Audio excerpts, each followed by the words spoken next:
ஓம் சாய்ராம். நல்லது நினைப்போம், நல்லதே நடக்கும். ஸ்ரீ சாய்நாத ஸ்தவன மஞ்சரி. ஸ்ரீ கணேசாய நமக. எல்லாவற்றிற்கும் ஆதாரமானவனே, மயூரேச்சவரா, எல்லாவற்றிற்கும் சாட்சியாக விளங்குபவனே, கௌரியின் புதல்வனே, எண்ணங்களுக்கெல்லாம் அப்பாற்பட்டவனே, பெருத்த வயிறுடையவனே, ஸ்ரீ கணபதியே என்னை காத்தருள்வீர். நீ எல்லா பூதகணங்களுக்கும் முதல்வன், தலைவன். எனவே கணேசன் என அழைக்கப்படுகிறாய். நீ எல்லா சாஸ்திரங்களாலும் ஏற்றுக்கொள்ளப்பட்டவன். புனிதமான முகமுடைய பாலசந்திரனே, சாரதே, வாக்கின் தெய்வமே, நீ வார்த்தைகளுக்கெல்லாம் தலைவி, உலகின் உயிரோட்டத்தின் காரணகர்த்தாவே, நீ படைப்பாளிகளின் இறைவி, நீ எப்போதும் இத்தேசத்தின் அணிகலன், எங்கும் நிறைந்து இருக்கும் எல்லையில்லாத சக்தியே, உலகின் தாயே, உன்னை வணங்குகிறேன்.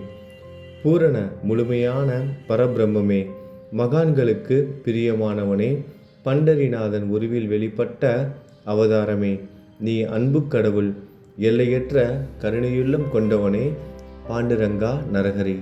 பொம்மலாட்டக்காரன் தன் கையிலுள்ள கயிற்றால் பொம்மைகளை ஆட்டுவிப்பது போல் பிரபஞ்சம் எங்கும் நிறைந்து நின்று உலகை ஆட்டுவிக்கும் ஒரு பொம்மலாட்டக்காரன். உன் மெய்ப்பொருளை உய்த்துணர அறிவியல் ஏடுகளும் புனித நூல்களும் இன்னமும் முயன்று கொண்டுதான் இருக்கின்றன. மெத்த படித்தவர்களுக்கு நீ வெளிப்பட்டதே இல்லை. சக்கரபாணியே, அத்தகைய அறிவற்றவர்கள் வெறும் வார்த்தை ஜாலங்களிலேதான் சிக்குண்டவர்கள். மகான்கள் மட்டுமே உன்னை உணர்வார்கள். மற்றவர்கள் குழப்பமடைந்து உள்ளார்கள். உனக்கு பக்தியோடு கூடிய சாஷ்டாங்க நமஸ்காரத்தை செய்கிறேன். 5 முகங்கள் கொண்ட சங்கரனே, மனித மண்டை ஓடுகளாலான மாலை அணிந்தவனே, நீலகண்டனே, திகம்பர ஓங்கார வடிவானவனே, பசுபதியே, எல்லா நேரங்களிலும் எவருடைய உதடுகள் உன் பெயரை உச்சரிக்கிறதோ அவர்களது உலகியல் துன்பங்கள் உடனடியாக நீங்கிவிடும். ஜடாமுடியை தரித்த சிவனே, உன் நாமத்தின் சக்தி அத்தகையது. உன் பாதங்களை வணங்கி நான் சாயி புகழை கூறும் இந்த துதியை எழுதுகிறேன். இந்த அருட்பணி முழுமையடைய எனக்கு அருள்வாயாக. நீலகண்டா, ஆலகால விஷமுண்ட சிவனே. இப்போது அத்ரி மகரிஷியின் புதல்வரான தத்தாத்திரேயரையும் குலதெய்வமான இந்திரனையும் துக்காராமையும் எல்லா ஞானிகளையும் பக்தர்களையும் பணிகிறேன். சாயிநாதா, உனக்கு வெற்றி கிட்டட்டும். பாவிகளை கடைத்தேற்றும் கருணை உள்ளவரே, உங்கள் பாதங்களில் என் தலையை வைத்து இருத்தி வேண்டுகிறேன். உன் பாதுகாப்பை எனக்கு அருள்வாய். நீ முழுமையான பரபிரம்மம், ஆனந்தத்தின் இருப்பிடம். நீயே விஷ்ணு, மனிதர்களுள் தலை சிறந்தவர். மன்மதனை எரித்த உமையொரு பாகனும் நீயே. நீ மனித வடிவில் தோன்றிய இறைவன், அறிவு என்னும் ஆகாயத்து சூரியன். நீ கருணை கடல், நீ பிறவி பிணிக்கு ஒரு அருமருந்து. நீ ஏழைகளுக்கும் கீழ்த்தட்டு மக்களுக்கும் விரும்பியதை கொடுக்கும் சிந்தாமணிக்கல். நீ உன் பக்தர்களை பரிசுத்தப்படுத்தும் தெய்வம். உலக வாழ்க்கை என்னும் சம்சார கடலில் மூழ்குபவர்களை காப்பாற்றும் ஓடம். நீ அஞ்சுபவர்களின் புகலிடம். நீ இந்த பிரபஞ்சம் தோன்ற முதற் காரணமான பரிசுத்த பேரின்ப பேருணர்வு சைதன்யம். நீ கருணையே உருவானவன். உனது பலவிதமான வெளிப்பாடுகளில் இந்த உலகமும் ஒன்று. நீ பிறப்பற்றவன், சாவும் உன்னை தொட முடிவது இல்லை. என் நீண்ட ஆழமான சிந்தனைக்கு பின் வெளிப்பட்ட கருத்தே இது. பிறப்பு இறப்பு என்பவை அஞ்ஞானத்தால் தோன்றும் வெளிப்பாடே. மகாராஜா, நீங்கள் இறப்பும் பிறப்பும் மற்ற சுதந்திர பறவை. தண்ணீர் நீரூற்றாக தோன்றினால் அதன் ஆதாரம் அங்கு இருப்பதாக அர்த்தமா? ஏற்கனவே அங்கு அது நிரம்பி இருந்தது. பூமியின் உள்ளே இருந்தது, ஊற்றாக வெளியே வந்தது, அவ்வளவுதான். மணற்படுகையில் நீர் ஊற்றாக வெளிப்பட்டதும் அது நீரோடை என்ற பெயர் பெற்றது. அதன் சரியான பெயர் ஊற்று. தண்ணீர் இல்லாவிட்டால் அது வெறும் மணற்படுகையே. அந்த மணற்படுகையில் தண்ணீர் ஊற்றாக வந்தாலும் அல்லது வற்றி போனாலும் தண்ணீருக்கு அதனால் ஒன்றும் ஆவது இல்லை. ஏனென்றால் தண்ணீர் அந்த மணற்படுகைக்கு எந்த விதமான முக்கியத்துவமும் கொடுப்பது இல்லை. ஆனால் அறியாமையால் மணற்படுகையோ நீர் நிரம்பி இருந்தால் அது பெருமைப்பட்டு கொள்கிறது. ஆகையால் நீர் வற்றியவுடனே அது மிகவும் மனவருத்தம் அடைகிறது. இந்த மனித உடலும் ஒரு விதத்தில் அந்த மணற்படுகை போன்றதே. புனித பேரின்ப நிலையை அந்த நீரூற்றின் தூய தண்ணீருக்கு ஒப்பிடலாம். இம்மாதிரி எண்ணற்ற மணற்படுகைகளை மனித உடல்கள் இருந்த போதிலும் அவற்றில் உள்ள நீர் பேருணர்வு எனப்படும் சைதன்யம் மட்டும் மாறுபடுவதே இல்லை. கருணை உள்ளவரே, நான் உங்களை ஆதியும் அந்தமும் இல்லாதவன், பிறப்பற்றவர் என கூறுவேன். அறியாமை என்னும் மலையை உடைக்க உதவும் இந்திரனின் கையில் இருக்கும் வஜ்ர ஆயுதம். இதுவரை இந்த பூமியில் எத்தனையோ எண்ணற்ற உயிரினங்கள் தோன்றி உள்ளன, இப்போதும் தோன்றிக் கொண்டுதான் இருக்கின்றன. வருங்காலத்தில் மேலும் எண்ணற்ற உருவங்கள் தோன்றதான் போகின்றன. அந்த ஒவ்வொரு தோற்றத்திற்கும் ஒரு தனி உருவமும் பெயரும் கிடைக்கும். இந்த உயிர்கள் ஒவ்வொன்றும் பெயராலும் தோற்றத்தாலும் மட்டுமே இவ்வுலகில் அடையாளம் காட்டப்படுகிறது. ஆகையால் அந்த சுத்த பேருணர்வு நிலையை நீ நான் என்று பிரித்து காட்டுவது சரியல்ல. ஏனென்றால் எது இரண்டாக தோன்ற முடியாதோ அதுவே உண்மையில் பரிசுத்த பேரின்ப பேருணர்வு சைதன்யம் எனப்படும். அது ஒன்றே அனைவரின் உள்ளும் ஆத்மா என்ற பெயரில் உள்ளது. மேலும் உண்மையை சொல்வதானால் அந்த ஒரே ஒரு சுத்த பேரின்ப பேருணர்வு நிலைதான் உலகம் முழுவதும் வியாபித்து இருக்கிறது. அப்படி இருக்கையில் நீ நான் என்ற வேற்றுமைகள் எவ்வாறு இருக்க முடியும்? நீருண்ட மேகத்தில் உள்ள நீரின் தன்மை உலகெங்கிலும் ஒன்றே. ஆனால் அது பூமியை அடைந்ததும் வெவ்வேறு தோற்றங்களை நதி, ஏரி, ஊற்று ஏற்கின்றன. கோதாவரி மணற்படுகையில் விழும் நீர் கோதாவரி நதி என்றழைக்கப்படும். அதே சமயம் கிணறு ஒன்றில் விழும் நீருக்கு அந்த சிறப்பு தகுதி கிடைப்பது இல்லை. கோதாவரி நதி மிகவும் புனிதமானது. நீங்கள் அதில் உள்ள நீரை போன்றவர். நாங்கள் குளம், குட்டை, சகதியில் உள்ள நீர் போன்றவர்கள். நம் இருவருக்கும் இடையே உள்ள வித்தியாசம் இதுதான். உங்கள் வாழ்வின் குறிக்கோளை அடைவதற்கு நாங்கள் உங்களிடம் வர வேண்டும். கூப்பிய கரங்களுடன் சரணடைய வேண்டும். ஏனென்றால் நீங்கள் ஒருவரை புனிதத்தின் உறைவிடம். புனிதமடைந்த கோதாவரி நதி மணற்பரப்பில் மழைநீர் பாயத் தொடங்கும் பொழுது அந்த நீர் புனித தன்மையை அடையும். அதை வெறும் தண்ணீராக மட்டும் கருதினால் அந்த தண்ணீர் தான் எல்லா இடங்களிலும் இருக்கிறது. கோதாவரி நதி தீரம் முழுவதும் புனிதமாக கருதப்பட்டது. பூமியின் அந்த மணற்பகுதி அதன் புனித தன்மையை நிர்ணயம் செய்கிறது. தான் பழகும் மக்களின் தன்மைக்கேற்ப மக்கள் குணம் மாறுபடுகிறது. புனித ஆத்மாக்களின் செருகையால் அவர்களுடன் சேருபவர்களின் ஆத்மா ஒளிவிடத் தொடங்குகிறது. இல்லாவிட்டால் அது மாசுபட்டே இருக்கும். நீருண்ட மேகத்தினின்று கீழே விழுந்த நீரின் புனித தன்மையை எந்த பூமியின் பகுதி மாற்றவில்லையோ அந்த பகுதியை சாஸ்திரம் அறிந்தவர்கள் கோதாவரி என்று கூறுகிறார்கள். மற்ற பகுதியில் விழுந்த நீர் அந்த பகுதியில் உள்ள மண்ணின் குணத்தை ஏற்றுக்கொண்டது, புனித தன்மையை இழந்தது. மேகத்தில் இருந்த பொழுது பரிசுத்தமாக இருந்த நீர் அசுத்தமாகவும் கசப்பாகவும் உப்பாகவும் மாறிவிட்டது. 6 வித உட்பகைகளை அகற்றி காமம், கோபம், பேராசை, வெறுப்பு, அகங்காரம், பொறாமை புனித உடலெடுத்து வந்த குருதேவா தங்களை புனித மகான் என்று அழைப்பதே சாலப் பொருந்தும். ஆகவே நீங்களே புனித கோதாவரி. நீங்கள் புடம் போடப்பட்டதாலேயேதான் நான் உங்களை புனித கோதாவரியாக உருவகம் செய்கிறேன். இயங்கும் அத்தனை படைப்புகளிலும் நீங்கள் சிறப்புற முதன்மை பெறுகிறீர்கள். பிரம்மா உயிர்களை படைக்க ஆரம்பித்ததிலிருந்தே உலகம் தோன்றியது முதல் கோதாவரி நதி இருக்கிறது. நீர் நிறைந்து பாயும் அந்த நதியில் இன்று வரை தண்ணீர் வற்றியதே இல்லை. ராவணனின் எதிரியான ராமர் கோதாவரி நதியின் கரைக்கு வந்தபோது ஓடிக்கொண்டிருந்த தண்ணீர் இன்று வரை அதே இடத்தில் எப்படி இருக்க முடியும் என்று சற்றே யோசித்து பாருங்கள். கோதாவரி நதியின் மணற்படுக்கை மட்டும் அதேதான். தண்ணீர் கடலை சென்றடைந்து விட்டது.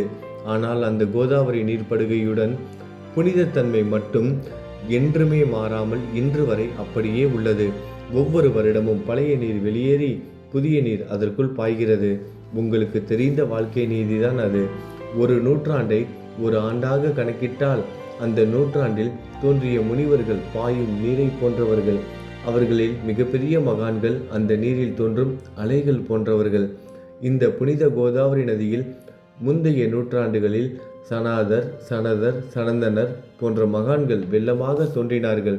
பிறகு நாரதர், தும்ரு, துருவன், பிரகலாதன், மகாபலி சக்கரவர்த்தி, சபரி, அங்கதன், வாயுகுமாரனான அனுமான், விதுரர், கோபர்களும் கோபியர்களும் வெள்ளமாக தோன்றினர். இவ்வாறு இன்று வரை கடந்த நூற்றாண்டுகள் ஒவ்வொன்றிலும் ஒன்றன் பின் ஒன்றாக மகான்களாகிய வெள்ளம் தோன்றியது. அவற்றையெல்லாம் என்னால் ஞாபகப்படுத்தி கூற முடியவில்லை. சாயிநாதா, இந்த நூற்றாண்டில் 19ஆம் நூற்றாண்டு புனித கோதாவரி நதியில் சந்தேகத்திற்கு இடமில்லாமல் நீங்கள் வெள்ளமாக பாய்ந்தீர்கள். எனவே உமது தெய்வீகமான பாதங்களை வணங்குகிறேன் மகாராஜா. நான் செய்யும் தவறுகளை உங்கள் கவனத்தில் வைத்துக்கொள்ள வேண்டாம் என மன்றாடி கேட்டுக்கொள்கிறேன். நான் ஒரு எளியவன், அறியாதவன், தீய குணங்கள் கொண்ட மிகப்பெரிய பாவி. என்னை புறம் தள்ளி விடாதீர்கள், கைவிட்டு விடாதீர்கள். மட்டமான உலோகத்தையும் தங்கமாக மாற்றும் சக்தி கொண்ட ரசவாதக்கல் இரும்பினுடைய இயற்கையான தன்மைகளை பொருட்படுத்துவது இல்லை. கோதாவரி நதி தன்னுள் கலக்கும் சிறு ஓடைகளை திருப்பி அனுப்புவது இல்லை. அநேக தீய குணங்களை என்னுள் கொண்டவன் நான். உங்களது கருணை மிகுந்த பார்வையால் அவற்றை சடுதியில் அழித்து விடுங்கள். இது மட்டும்தான் உங்கள் அடிமையான தாஷ்கனுவின் வேண்டுகோள். ரசவாத கல்லின் தொடர்பு ஏற்பட்டும் இரும்பின் இயற்கை தன்மைகள் அளிக்கப்படாவிட்டால் குருதேவா, அது ரசவாத கல்லின் பெருமைக்கு இழுக்கு அல்லவா? என்னை பாவியாகவே இருக்கும்படி விட்டு விடாதீர்கள். தங்களை குறைவாக மதிப்பிட்டு கொள்ளாதீர்கள். நீங்கள் ரசவாத கல், நான் இரும்பு. எனக்கு ஏற்படும் இழிவுகள் தங்களுக்கு ஏற்படும் இழிவுகள் அல்லவா? ஒரு குழந்தை தவறு செய்து கொண்டேதான் இருக்கிறது. ஆனால் அதற்காக தாயார் கோபமடைவது இல்லை. இதை தாங்கள் நினைவில் வைத்து கொண்டு எனக்கு உங்கள் அருள் ஆசிகளை தாருங்கள். சத்குரு சாயிநாதா, நீங்கள் எனது கற்பக விருட்சம், சம்சார கடலை கடக்க உதவும் கப்பல். சந்தேகத்திற்கு இடமின்றி நீங்கள் ஒருவர் மட்டுமே என்னை கடைத்தேற்ற முடியும். நீங்கள் எனக்கு காமதேனுவாகிய பசு. நீங்கள் சிந்தாமணிக்கல், ஞானவானில் சூரியன் தாங்கள். நீங்கள் நற்பண்புகளின் சுரங்கம், ஸ்வர்க்கத்திற்கு ஏறி செல்ல உதவும் ஏணி நீங்கள். புனித செயல்களின் நிறைகள் நிறைய கொண்டவரை, பரிசுத்தமானவரை, சாந்தி மற்றும் பேரின்பத்தின் மொத்த உருவமே, இரண்டாக இல்லாதவரே, வேறுபாடு இல்லாதவரே, அறிவு கடவுளே, குறைகளற்ற முழுமையான அறிவாக உருவெடுத்தவரே, மனிதர்களில் உன்னதமானவரே, சாந்தி மற்றும் மன்னிப்பதின் உறைவிடமே, பக்தர்களின் அடைக்கலமே, என்னை ஆசீர்வதியுங்கள், என்னை ஆசீர்வதியுங்கள். சத்குரு மச்சீந்திரநாதர். கலியுகம் ஆரம்பித்தவுடன் மகாவிஷ்ணுவால் உலகம் உய்ய அனுப்பப்பட்ட 9 நாதர்களில் ஒருவர் நீயே. சிவன் நெற்றிக்கண்ணை திறந்தவுடன் அந்த அக்னியில் தோன்றிய மகாத்மா ஜாலந்தரும் நீயே. நீங்கள் மகாராஷ்டிராவில் தோன்றி பக்தி மார்க்கத்தை பரப்பிய ஞானிகள் நிவர்த்திநாதர், ஞானேஸ்வரர், கபீர்தாசர், ஷேக் முகமது, ஏகநாதர். நீங்கள் போதவா தத்தகுருவின் குரு நீங்களே. பண்டரிநாதரின் அடியவர் சாவதா மாலி. நீங்கள் உண்மையில் ஆஞ்சநேயரின் மறு அவதாரம் ராமதாசர். நீங்கள் மகாராஷ்டிர ஞானி பாண்டுரங்கன் மீது அபகங்கள் என்னும் கீர்த்தனை நிறைய இயற்றிய துகாராம். சாயிநாதா, நீங்கள் முஸ்லிம் ஞானி ராம பக்தர். நீங்கள் தத்தாத்திரேயரின் மறு அவதாரம் மாணிக் பிரபு. உங்களது இன்றைய அவதாரம் தோற்றம் மற்றும் உங்களுடைய எண்ணற்ற தன்மைகளை புரிந்து கொள்ள உண்மையில் கடினமாக இருக்கிறது. உங்களது ஜாதி குலம் பற்றிய எதையும் நீங்கள் எவருக்கும் வெளிப்படுத்தியது இல்லை. சிலர் உங்களை முஸ்லீம் என்கிறார்கள், சிலர் உங்களை பிராமணர் என்கிறார்கள். கிருஷ்ணரை போன்று எண்ணற்ற தெய்வீக லீலைகளை செய்வதெல்லாம் உங்களுக்கு ஒரு விளையாட்டு. ஸ்ரீ கிருஷ்ண பரமாத்மாவை பார்த்து உயிர்த்துணர்ந்த பல்வேறு மக்கள் பலவிதமான பெயர்களிட்டு அவரை அழைத்தனர்.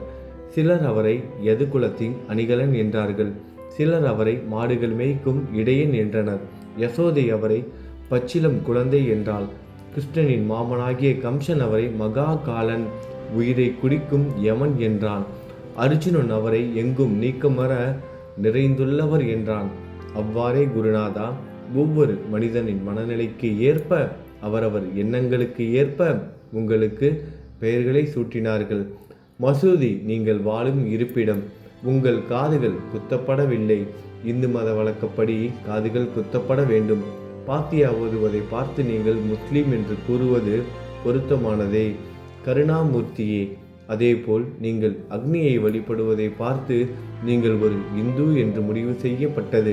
இந்த வெளிப்புற வித்தியாசங்களை வீண் விவாதம் செய்யும் எண்ணம் கொண்டவர்களே விரும்புவார்கள்.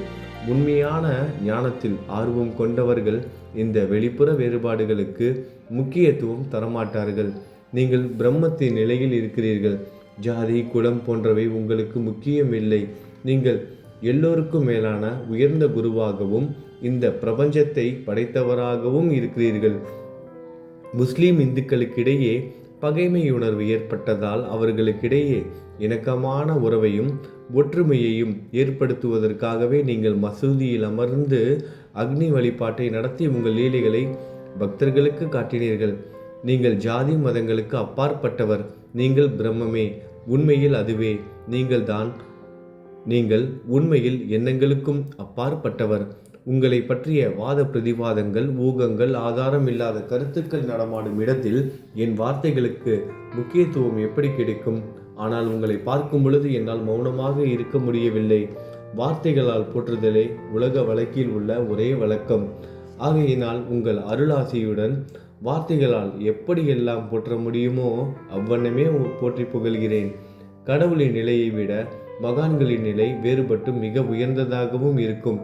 மகான்களின் அருகில் நான், எனது போன்ற எண்ணங்களுக்கு இடமே இல்லை. கடவுளை வெறுத்ததால் இரணியகசிபுவும் ராவணனும் கொல்லப்பட்டனர். மகான்கள் கைகளால் இத்தகைய துர்சம்பவங்கள் ஏற்பட்டதே இல்லை. அரசன் கோபிசந்தன் முனிவர் ஜாலந்தரை சாணக்குவியலுக்குள் புதைத்தான். ஆனால் அந்த நிலையிலும் அரசரின் அந்த செயலுக்காக அந்த முனிவர் வருத்தப்படவே இல்லை. அரசரின் அந்த செயலுக்கு நேர்மாறாக அந்த அரசனை சம்சார சூழலிலிருந்து விடுவித்து அவனை முக்தியடைய செய்தார். மகான்களின் சக்தி இப்படிப்பட்டதே. அவற்றை விவரித்து கூற முடியாது. மகான்கள் சூரியனை போன்றவர்கள். அவர்கள் கருணை ஒளிவிட்டு பிரகாசிக்கக்கூடியது. மகான்கள் சந்திரனை போல் இதயத்திற்கு ஆறுதல் கொடுப்பவர்கள். சந்திரனின் மேன்மையான ஒளிக்கதிர்கள் போல் அவர்களது அருள் ஒளி வீசும். மகான்கள் இதமளிக்கும் கஸ்தூரி போன்றவர்கள். அவர்கள் அருள் அதன் நறுமணம் போன்றது. மகான்கள் சாறு நிரம்பிய கரும்பு போன்றவர்கள். அவர்களின் அருள் அந்த கரும்பு சாற்றினை போல் இனிப்பானது. நிச்சயமாக மகான்கள் நல்லவர்களிடமும் தீயவர்களிடமும் ஒரே விதமாக நடந்து கொள்கின்றனர். அதற்கும் மேலாக பாவிகளிடம் அவர்கள் காட்டும் அன்பு அளவிட முடியாதது. கோதாவரி நதியில் அழுக்கடைந்த துணிகளை சுத்தம் செய்யப்பட வேண்டி வருகின்றன. சுத்தமான துணிகள் கோதாவரி நதியில் நின்று வெகு தூரத்தில் பெட்டியிலேயே தங்கிவிடுகின்றன. பெட்டியில் வைக்கப்பட்டிருந்த அந்த துணியும் ஒரே ஒரு முறை கோதாவரி மணற்படுகைக்கு நன்றாக துவைப்பதற்காக வந்ததுதான். இந்த ஊமையில் பெட்டிதான் வைகுண்டம், நீங்களே கோதாவரி. கோதாவரி நதிக்கரையே நம்பிக்கை. எல்லா உயிரினங்களும் துணிகள். 6 விதமான மன விகாரங்களே அவற்றை பற்றியுள்ள அழுக்கு. அவை காமம், கோபம், கஞ்சத்தனம், மதம், பொறாமை, மோகம் என்பவையே. தங்கள் பாதார விந்தங்களை வணங்குவதை கோதாவரியில் செய்யப்படும் புனித குளியல் எல்லா பாவங்களையும் மன அழுக்குகள் போக்கி சமத்தரே எங்களை சுத்தப்படுத்தும். சம்சார வாழ்க்கையில் உழலும் மக்களாகிய நாங்கள் மேலும் மேலும் பாவம் செய்கிறவர்களாக இருக்கிறோம். எனவே மகான்களின் தரிசனம் பெறுவதற்கு நாங்கள் தகுதியுடையவர்கள் ஆகிறோம். கோதாவரி நதியில் தண்ணீர் நிரம்பி உள்ளது. படித்துறையில் துவைப்பதற்காக துணிகள் வருகின்றன. அவை துவைக்கப்பட்டு சுத்தப்படுத்தப்படாவிட்டால் அது கோதாவரி நதிக்கல்லவா இழுக்கை தேடி தரும். நீங்கள் அடர்ந்த இலைகளுடன் கூடிய நிழலையும் குளிர்ச்சியையும் தரும் மரம். உண்மையில் நாங்கள் வழிப்போக்கர்கள். எங்களை 3 வித துக்கங்கள், இயற்கை இடர்பாடுகளால் வரும் துன்பங்கள், நமது உடலுக்கு வரும் நோய் நொடிகள், அஞ்ஞானத்தால் நிரம்பிவிடும் பாவ மூட்டை எனப்படும் வெயில் சுட்டரிக்கின்றன. கருணாமூர்த்தியே, அந்த சுட்டரிக்கும் 3 வித தாபங்களின் வெப்பத்திலிருந்து எங்களை காப்பாற்றும். தங்கள் அன்பு மிகுந்த கருணை என்னும் குளிர் நிழல் இந்த சம்சாரம் என்னும் வாழ்க்கை கடலை கடக்க உதவும் தன்மை கொண்டது. மரத்தின் அடியில் அமர்ந்தும் ஒருவன் சூரியனின் சுட்டரிக்கும் வெப்பத்தை உணர்ந்தால் அந்த மரத்தை நிழல் தரும் மரம் என்று கூற முடியுமா? பாருங்கள், உங்கள் அருளின்றி இந்த உலகில் நல்லது என்பது ஏற்படுவது இல்லை. எனவே தர்மத்தை நிலைநிறுத்துவதற்காக சேஷசாயி பாம்பு படுக்கையில் இருப்பவனே அர்ஜுனனுக்கு நண்பனாக, வழிகாட்டியாக மற்றும் ஆன்மீகவாதியாக மாறினார். சுக்ரீவனின் அன்பினாலேயே விபீடனன் அரசன் ராமனின் நட்பை பெற்றான். ஸ்ரீ ஹரியும் மகான்கள் மூலமாகத்தான் பெருமை பெற்றார். பிரம்மம் உருவமற்றது. எனவே வேதங்களால் அதை வர்ணிக்க முடியவில்லை. பூமியில் அதை மனித உருவில் தோன்ற வைத்து மகான்கள் அதன் உருவமற்ற தன்மையை மாற்றினர். தாமாஜி என்ற பக்தருக்காக பாண்டுரங்கனை ஒரு தாழ்த்தப்பட்ட குலத்தில் பிறக்க வைத்தார். சோகமேளா என்ற பக்தருக்காக உலகின் தெய்வமாகிய இறைவனை இறந்த எருமைகளின் உயிரற்ற உடல்களை எடுக்க வைத்தார். மகான்களின் பெருமையை உணர்ந்த இறைவன் தண்ணீர் சுமந்து உழைத்தார். உண்மையில் மகான்கள் எல்லாவற்றையும் தாங்கும் சக்தியும் சச்சிதானந்த பிரபுவும் ஆகிய இறைவனின் எஜமானர்களே.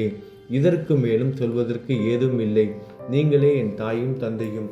ஷீரடி கிராமத்தில் வசிக்கும் சத்குரு சாயிநாதா பாபா, உங்கள் லீலைகளை எவர் ஒருவராலும் உண்மையிலேயே முழுமையாக புரிந்து கொள்ள முடியாது என்கிற போது சாதாரண மனிதனாகிய நான் எவ்வாறு அவற்றை விளக்க முடியும் என்று கூறுங்கள். எல்லா உயிரினங்களையும் காப்பாற்ற நீங்கள் ஷீரடிக்கு வந்திருக்கிறீர்கள். மண் அகல் விளக்குகளில் வெறும் தண்ணீரை ஊற்றி அவற்றை எரிய வைத்தீர்கள்.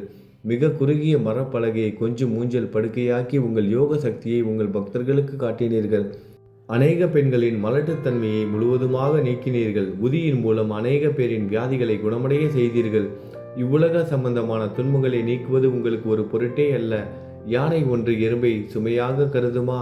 குருராயா, இப்பொழுது இந்த எளியவன் பால் கருணை காட்டுங்கள். உங்கள் பாதங்களில் சரணடைந்து விட்டேன். என்னை திருப்பி அனுப்பி புறம் தள்ளி விடாதீர்கள். மகாராஜ், நீங்கள் அரசர்களுக்கெல்லாம் அரசன். நீங்கள் குபேரனை விட செல்வம் அடைந்தவர். நிச்சயமாக தன்னிகரற்ற வைத்தியர். உங்களை விட மேலானவர் எவரும் இல்லை. மற்ற கடவுள்களை வணங்குவதற்கு தனித்தனியாக பூஜை பொருட்களும் வழிபாட்டு முறைகளும் உள்ளன. ஆனால் உங்களை வணங்குவதற்கு தகுதியான பொருட்களே இந்த உலகில் இல்லை. சூரியனின் ராஜ்யத்தில் தீபாவளி பண்டிகையை கொண்டாடுவது என்றால் எவ்விதமான பொருட்களை கொண்டு அதை கொண்டாடுவோம்? சமுத்திரத்தின் தாகத்தை தணிக்க பூமியில் போதுமான தண்ணீர் கிடைக்காது. நெருப்பை சூடாக்குவதற்கு எங்கிருந்து அக்னியை கொண்டு வருவது? ஸ்ரீ சமர்த்த குருராயா, பூஜை செய்ய உதவும் பொருட்கள் யாவற்றிலும் இருப்பது உன் ஆத்மாவே. ஆரம்பம் முதலே அவை உன் ஒரு பகுதியே. மேலே கூறப்பட்டவை எல்லாம் தத்துவார்த்த ரீதியில் கூறப்பட்டவையே. எனக்கு ஏற்பட்ட அடிப்படையில் கூறப்பட்டவை அல்ல. அனுபவங்கள் இன்றி கூறப்படும் வார்த்தை ஜாலங்கள் வீணே.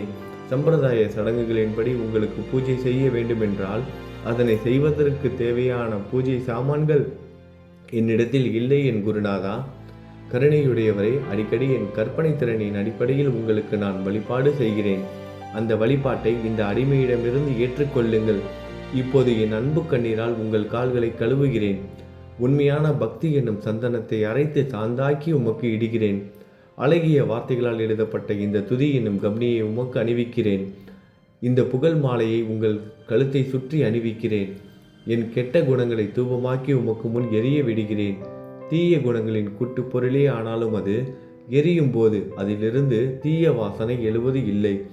சத்குருவுக்கு முன்பு இல்லாமல் வேறு எங்காவது இந்த தூபம் எரியவிடப்பட்டால் அங்கெல்லாம் அந்த தூபத்தின் நிலை கீழே கொடுத்த மாதிரி ஆகும். அதாவது சாம்பிராணியை நெருப்பில் போட்டவுடன் அது பொசுங்கி அதில் உள்ள நல்ல மனம் என்ற நற்குணம் அதை விட்டு மறைந்து போகிறது. சத்குருவே, உமக்கு முன் அதை எரியவிட்டால் இதற்கு மாறாக நிகழ்கிறது. தீய தன்மைகள், அழுக்குகள் அக்னியில் எரிந்து விடுகின்றன. உலகம் பார்த்து சந்தோஷப்படும் வகையில் அதன் நற்குணம் அதிலேயே தங்கிவிடும். மனதில் உள்ள தீய குணங்கள் யாவும் எரிந்த பிறகு மனம் மாசற்றதாகிறது. கங்கையில் உள்ள மாசுக்கள் நீங்கியவுடன் கங்கை புனிதமடைகிறது. மாயை, மோகம் என்ற தீபத்தை உமக்கு ஏற்றி காட்டுகிறேன். அதன் மூலம் என் மனம் வைராக்கியத்தை அடைய அருள் செய்வீராக. குருராயா, பரிசுத்தமான நம்பிக்கை என்ற சிம்மாசனத்தை நீங்கள் என்னுள் அமர்வதற்கு ஆசனமாக உமக்கு தருகிறேன். அதை பெற்றுக்கொண்டு எனது பக்தி என்ற நைவேத்தியத்தை ஏற்றுக்கொள்ளுங்கள். பக்தி என்ற நைவேத்தியத்தை ஏற்றுக்கொண்டு அதன் சாரத்தை எனக்கு கொடுப்பீராக. ஏனெனில் நான் உமது பால்குடி மாறாத பச்சிலம் குழந்தை. உங்கள் அருட்பாலில் எனக்கு உரிமை உண்டு. எனது மனதையே உமக்கு தட்சணையாக கொடுக்கிறேன். ஆகையால் நான் செய்யும் காரியங்கள் யாவற்றிலும் நான் செய்பவன் என்று உரிமை கொண்டாட முடியாது. ஏனென்றால் நினைக்கும் மனதை தான் உமக்கு அர்ப்பணித்து விட்டேனே. இப்பொழுது பணிவுடன் கூடிய பிரார்த்தனையோடு உங்களை சாஷ்டாங்கமாக நமஸ்காரம் செய்கிறேன். தெய்வீக சாயிநாதா, தயவு செய்து நீங்கள் அதை ஏற்றுக்கொள்ளுங்கள். 8 பிரார்த்தனைகள். சாயிநாதா, சாந்தமான மனமுடையவரே, அறிவின் சிகரமே, அன்புள்ளம் கொண்டவரே, கருணை கடலே, உண்மையின் உறைவிடமே, மாயை என்னும் இருளை அகற்றுபவரே, ஜாதி மதங்களுக்கு அப்பாற்பட்ட துறவியே, எங்களின் புரிந்து கொள்ளும் திறமைக்கும் அப்பாற்பட்டவரே, அன்பின் இருப்பிடமே, ஷீரடி நாதா, என்னை காப்பாற்றும். ஞான சூரியனே, ஞானத்தை அளிப்பவரே, எல்லாவித நல்ல செயல்களையும் செய்பவரே, பக்தர்களின் மனங்களில் ஒளிரும் பரமஹம்சரே, தங்களை சரணடைந்தவர்களை காப்பவரே, படைக்கும் தொழில் புரியும் பிரம்மாவே நீங்கள், காக்கும் கடவுள் விஷ்ணுவே நீங்கள், 3 உலகங்களையும், பூவுலகம், சொர்க்கம், நரகம், கடைசியில் லயமடைய செய்யும் ருத்திரனும் சிவனும் நீங்களே. நீங்கள் இல்லாத இடமே இந்த பூமியில் ஏது? எல்லாம் அறிந்த இறைவன் நீங்கள். எங்கள் அனைவரின் இதயங்களிலும் வசிப்பவரும் நீங்களே. எனது எல்லா குற்றங்களையும் மன்னிக்க வேண்டும் என வேண்டி கேட்டுக்கொள்கிறேன். அலை அலைகளாக வரும் சந்தேகங்களையும் மனமயக்கங்களையும் போக்குவீராகுக. நீங்கள் பசு, நான் புதிதாக பிறந்த இளம் கன்று. நீங்கள் சந்திரன், நான் சந்திர காந்தக்கல். தங்கள் பாதங்கள் கங்கை நதி, புண்ணியத்தை தருவதால் பணிவுடன் இந்த அடிமை உங்களுக்கு தலை வணங்குகிறேன். உங்கள் கைகளை என் தலைமீது வைத்து ஆசி கூறுங்கள். கவலைகளும் துன்பங்களும் பறந்தோடட்டும். நான் உங்கள் அடிமை. இந்த 8 துதிகளையும் கூறி நான் உங்களை சாஷ்டாங்கமாக நமஸ்கரிக்கிறேன். எனது பாவங்கள், துயரங்கள், ஏழ்மை யாவும் உடனடியாக விலகட்டும். நீங்கள் பசு, நான் கன்று குட்டி. நீங்கள் தாய், நான் உங்கள் குழந்தை. என் மீது கடுமை காட்டாதீர்கள். நீங்கள் மேற்கு தொடர்ச்சி மலைப்பகுதி மலையகிரியிலுள்ள சந்தனம், நான் முள் அடர்ந்த புதர். நீங்கள் புனிதமான கோதாவரி நீர், நானோ பெரும் பாவி. குருநாதா, உங்கள் தரிசனம் கிடைத்த பிறகும் என்னிடமுள்ள கெட்ட குணங்கள் என்ற அழுக்கு என் மனதிலேயே தங்கி இருக்குமானால் உங்களை சந்தனம் என்று யார் கூறுவார்கள்? கஸ்தூரியின் அருகாமையில் உள்ள மண்ணும் உயர்வாக போற்றப்படுகிறது. மலரின் தொடர்பினால்தானே அதன் நாரும் தலையில் உயர்ந்த இடத்தை பிடிக்கிறது. மலரால் மனம் பெற்ற நாற்போல் மகான்களும் அப்படிப்பட்டவர்களே. அவர்களுடன் தொடர்புடைய எந்த பொருளும் மிகவும் உயர்வாக மதிக்கப்படுகிறது. சிவபெருமான் விபூதி, லங்கோடு, நந்தி ஆகியவற்றை ஏற்றுக்கொண்டதால் 8 திக்குகளிலும் அந்த பொருட்கள் புகழப்பெறுகின்றன. இடையர்களை மகிழ்விப்பதற்காக யமுனை நதிக்கரையில் உள்ள பிருந்தாவனத்தில் உலகிற்கெல்லாம் இறைவன் தகிகாலா உரியடி விளையாட்டு என்ற விளையாட்டை விளையாடினான். அதுவும் அறிவுடையோர் மத்தியில் ஏற்றுக்கொள்ளப்பட்டது.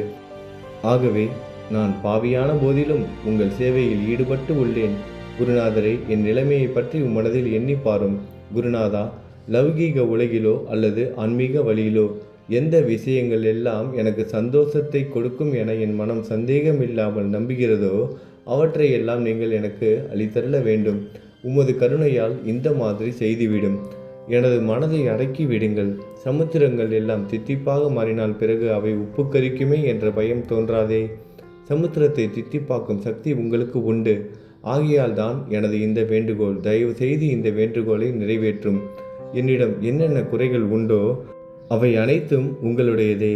ஆத்ம ஞானம் பெற்றவர்களில் முதலிடத்தில் உள்ள உங்களிடம் குறை என்பதை பொருந்தாதே. இப்போது இதற்கு மேலும் நான் ஏன் அதிகம் பேச வேண்டும்?